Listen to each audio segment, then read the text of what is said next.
លើដែនពោធិ៍ធាកម្ពុជាអច្ឆរិយៈជាច្រើនរយឆ្នាំខែមរាចងចាំពងសាវតាប្រវត្តិនៃយើងនាកាលនោះណាមាតុភូមិថ្លៃថ្លារុងរឿងកុំតកាទាំងដែលយើងធំសង្គមរីកលូតលាស់ល្អ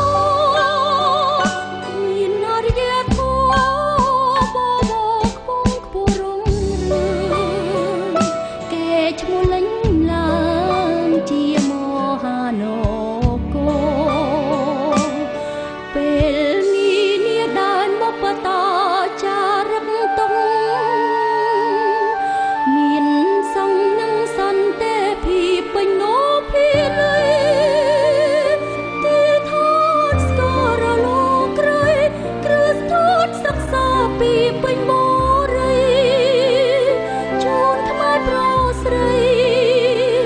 វិថីខ្វាត់ខ្វែងលើដែនដីអូគេខ្ពស់សូនលំពេញក្រឡាប់ដីរងខោស្ទឹងព្រៃព្រមព្រៀងព្រិនស្ថិនជានិរ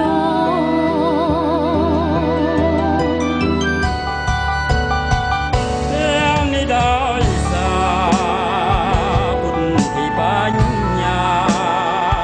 ឆ្លៀវឧស្សាហ៍ក្រុមវេលាសំដាញ់ដេជោវាជានយោបាយឈ្នះជានេះជូនកម្ពុជាបានសន្តិភាពអោកម្ពុជានាងបំលែមកសច្ចាចុងសាចាចោពួនាបញ្ញាកាពីតែទីសីមករឹងនាំជឿជាយ៉ាងមតានៅលើកា